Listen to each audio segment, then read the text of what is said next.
here. But from the sculpture, does it look like someone else, by the way?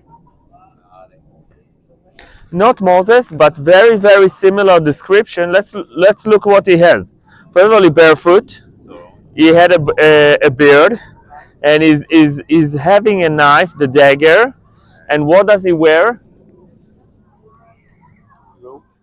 A robe. But what does it look like made of? Leather, feather, or maybe the hair of a camel or hair of a goat. And we'll see that always the description are very similar between two in art. Elijah the prophet and John the Baptist. The only difference is that Elijah will have the dagger. But both of them, when we think about it, the same or very similar story.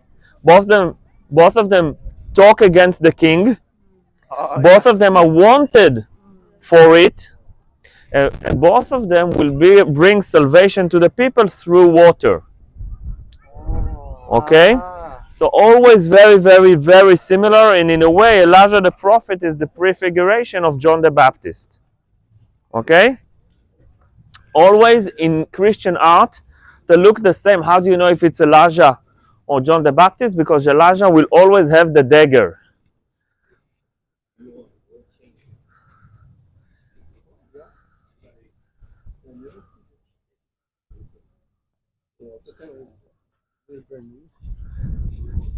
So we are on the top of the monastery of the Carmelite. The Carmelite is a Roman Catholic order. In a minute we'll understand the importance. Why did they call the Carmelite? Why here in the Carmel? But what do we see behind us? We see the area of the Carmel mountain. You can see all the vegetation. As you can see, no city, no town in the immediate area because of the geography of the Carmel. Over there, normally when it's not hazy, we can see Caesarea. The coast is over there. This is where the Mediterranean is. Over there, this is the Galilee. Across the valley, which is called the Jezreel Valley, or the Gate of Megiddo, or the Valley of Armageddon, across of it, on the other side, there is a city on the hill over there. This is the city of Nazareth. This is the city where Yeshua was brought up in. Okay, we're going to visit later. And behind Nazareth, there is a mountain with a round top. Okay, this is Mount Tabor, recognized place of transfiguration. Okay, normally when it's not hazy, we can see all the way to Jordan and to the Gilboa and to see Megiddo. Today it's very hazy, so it's hard to see and explain. And I want to read from the Bible, okay? And we're going to read from the book of Kings. Now, we're going to talk about Elijah the prophet. Elijah the prophet have the best job in the world. What is Elijah's job? He's a prophet. He sent the message. God is talking to him. He is carrying God's word to the people. If you want, he is a biblical time iPhone.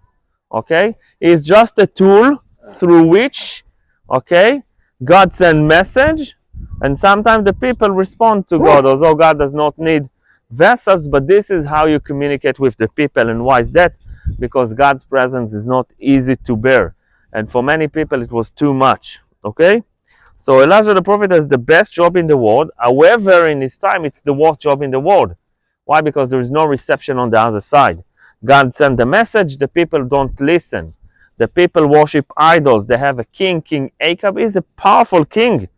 He's rich in his physical form. He married a beautiful princess from up the north, but is very poor in his spiritual form. Why? Because he's bringing with his wife the habits of worshiping the false idols. Now we have to understand the covenant, the agreement between God of Israel and the people of Israel is very, very simple.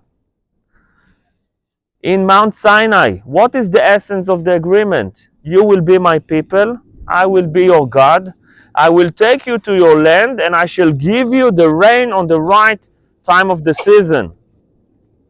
When the people do not listen, the people do not keep the bargain, God will not keep his bargain. It's that simple. You are worshiping other idols. You are praying Baal. Baal is the god of the idol of storm, of thunder. Okay, let's see him give you the thunder.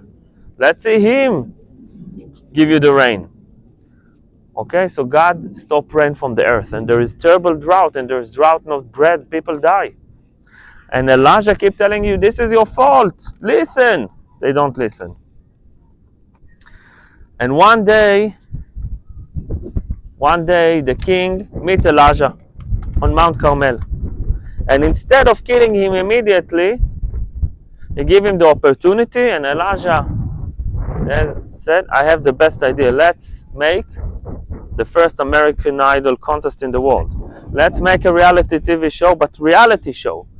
Let's prove the people who is the right God and who is the false ones. So he bring on the priests that worship the idols, the false prophets.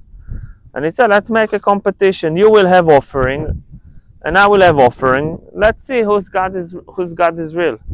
So they said, you go first. So they're building an altar, and they start to make offering, and they start to call the idols. Do you think there is any response? No, of course not. And he's making fun of them. Call louder, maybe they sleep. And they're calling louder and louder, and they start to draw blood, to make blood magic, witchcrafts. Nothing works.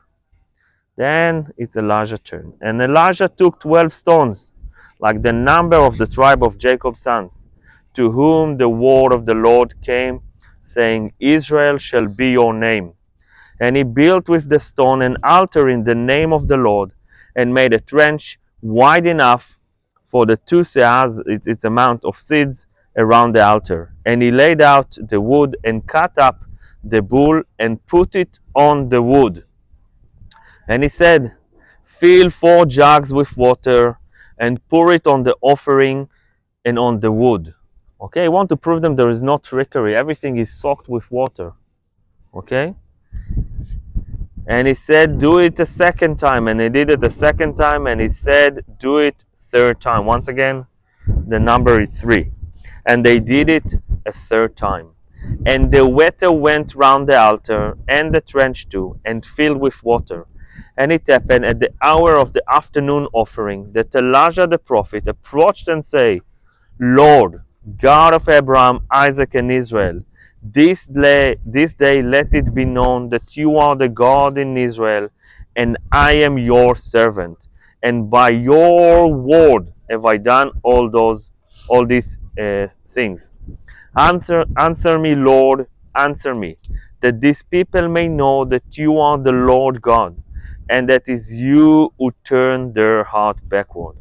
And the Lord's fire came down and consumed the offering, and the wood, and the dirt, and the water that was in the trench, it licked up.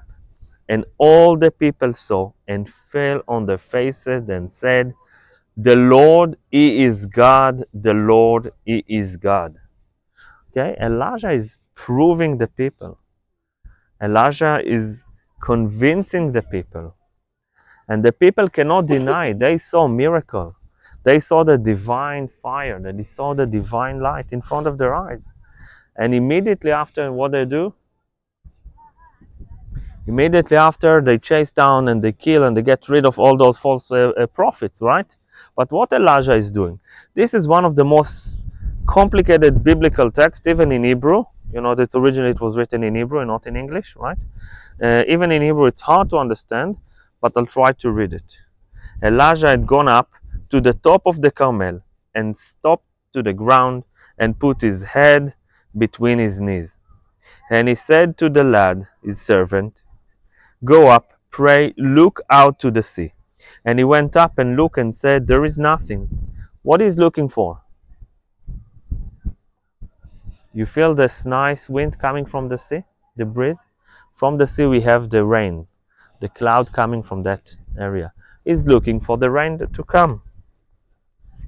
And he went up and looked and said, there is nothing. And he said, go back 7 times.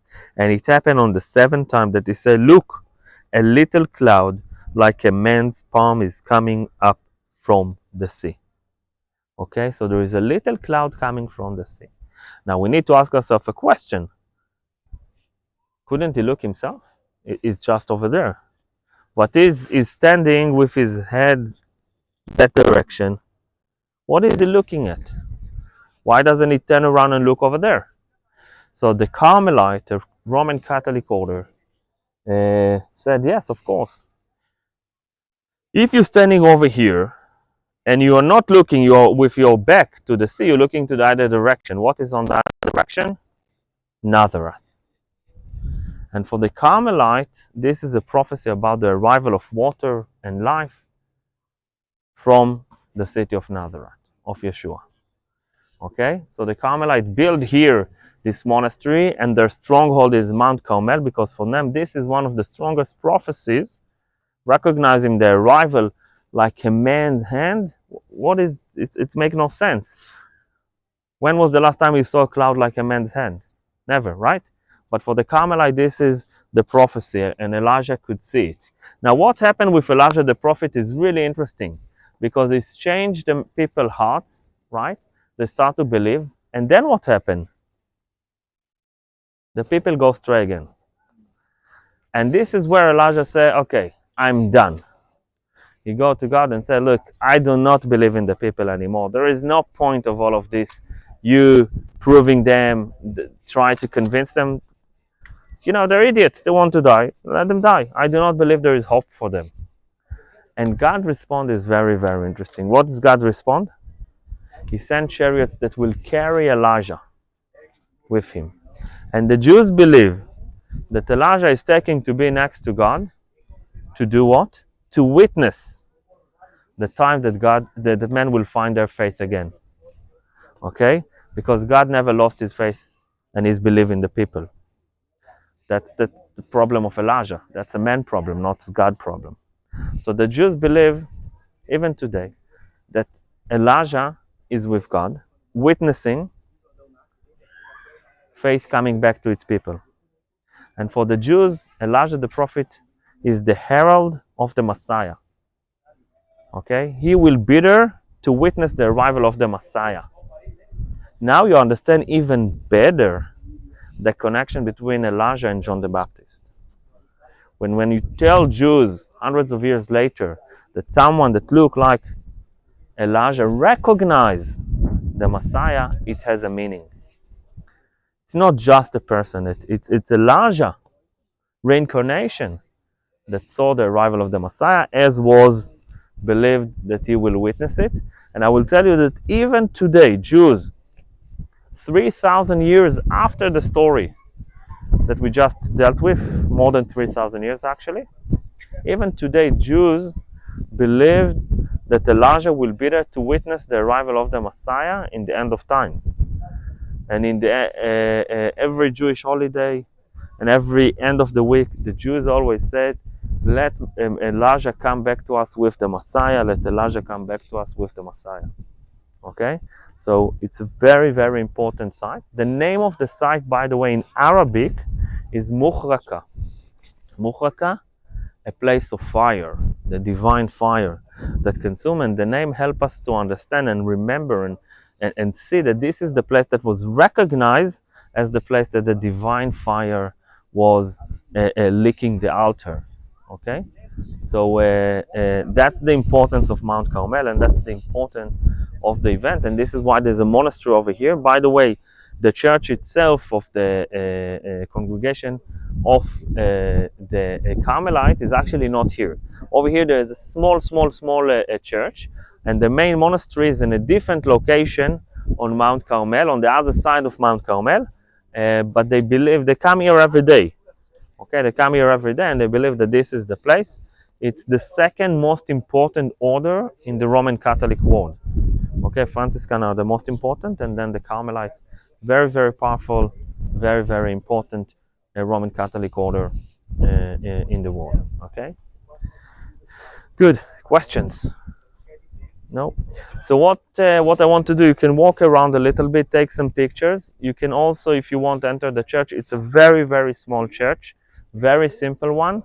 You can take pictures of the sculpture, and really I want in really 10 minutes. It's 11:02, so 11:15 on the bus. If we want to to be able to do everything, so we'll drive. We'll have quick